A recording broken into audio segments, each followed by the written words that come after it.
Module 3, exercice 1. Ici, je vais mettre un marqueur sur la carte et je vais utiliser les coordonnées dans le script. Vous voyez ici que la géométrie est également ajoutée au script. Et je peux changer le nom de la variable.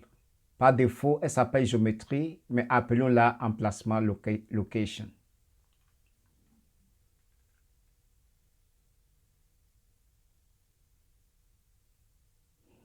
Centrons d'abord la carte à cet endroit. J'utilise donc la variable CenterObjectLocation pour prendre ces coordonnées, puis je zoome au niveau 10 et je termine la ligne par un point virgule. Je suis intéressé par les images Sentinel-2, dont je cherche dans la collection et je choisis ici le Sentinel-2 MSI Multispectral Instrument Level 1C. C'est très bien documenté. Vous pouvez trouver toutes les métadonnées.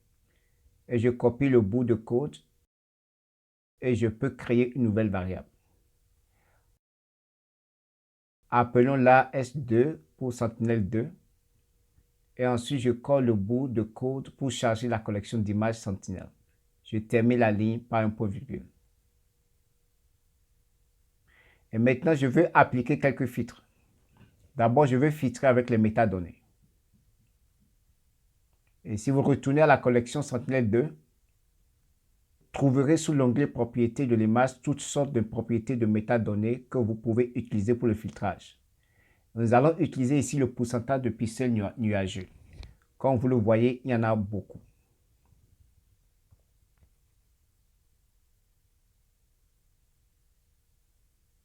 Donc, créer une nouvelle variable qui s'appelle filtered.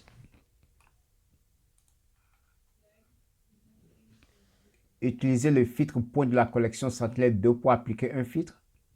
Puis j'utilise ee.filter et ensuite lt qui signifie moins que. Et je colle ici la chaîne exactement comme elle a été mentionnée dans les métadonnées. Donc le pourcentage de pixels nuageux avec les traits de soulignement et les majuscules. Et il devrait être inférieur à 30% ici. Vous voyez ce marqueur I. Cela signifie que je dois encore ajouter un point virgule à la fin de la ligne. Ici, je peux aussi filtrer par date. C'est aussi une chose très courante que vous ferez. Donc, créer une variable filtered, s2.filter, et puis ee.filter, et puis la date. Ici, j'utilise l'espace de contrôle. Je trouve là toutes les options ici. Et ensuite, je trouve là la date. Ça dit date de début et de fin. Donc, vous pouvez filtrer une période. Faisons cela.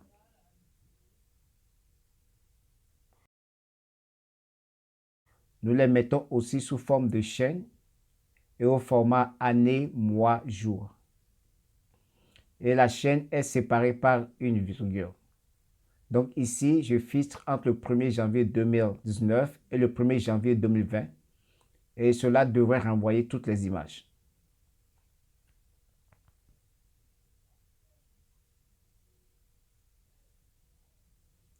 Je peux également filtrer par lieu, ce qui est important.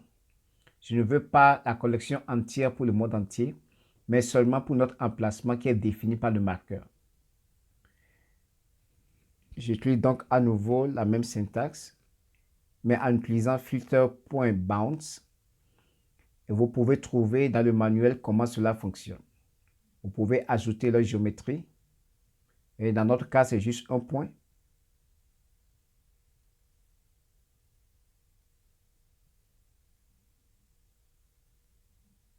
Cela peut être n'importe quelle géométrie. Et nous utilisons leur emplacement, qui est la variable point. Et un point virgule pour terminer la ligne.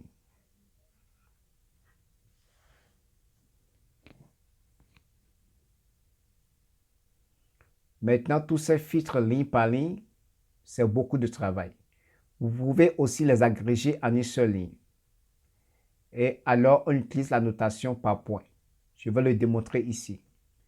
Ensuite, vous pouvez également supprimer ces variables filtrées avant. Donc, créer une nouvelle variable filtered et je copie la première. Et ne copiez pas le point-virgule parce que nous allons ajouter les choses à la ligne. Et pour que ce soit lisible, je passe à la ligne suivante. J'utilise 3 espaces, puis j'écris un point pour ajouter le filtre suivant. Je le copie de filtrer jusqu'à la fin sans le point-virgule et je le colle ici. Et je passe à la ligne suivante et maintenant il reconnaîtra qu'il a besoin de quelques espaces. Et je copie le dernier filtre par emplacement.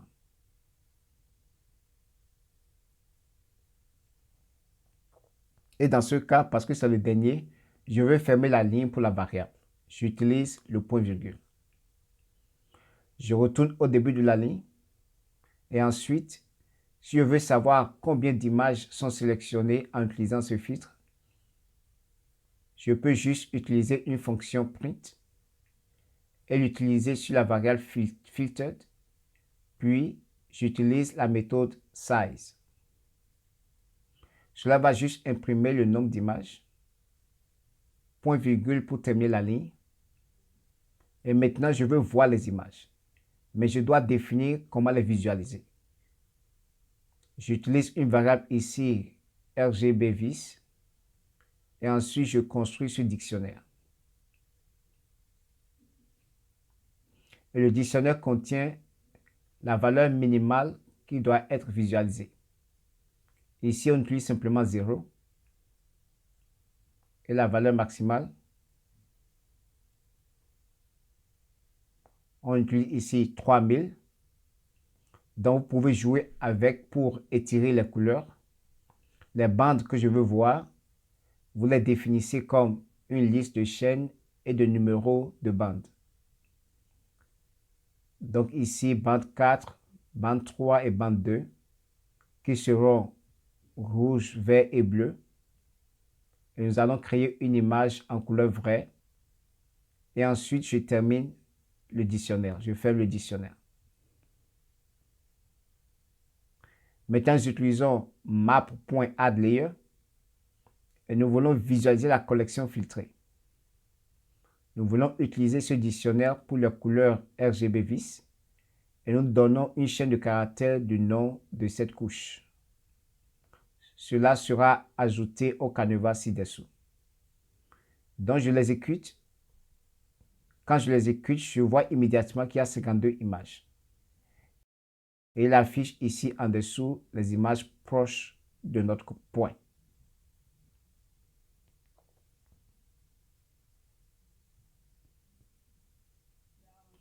Vous avez donc appris comment filtrer par métadonnées, date et lieu, et comment ajouter le tout en une seule ligne, puis visualiser le résultat. Maintenant, pour le devoir, je veux que vous modifiez le script de telle sorte que nous ayons la fausse couleur proche infrarouge dans une combinaison de bandes différentes qui mettra en évidence la végétation. Vous pouvez l'appliquer à votre propre zone d'étude. Et je veux filtrer uniquement les images Sentinel 2A. Donc, vous devez ajouter un filtre supplémentaire basé sur les métadonnées. Je vais vous donner un conseil.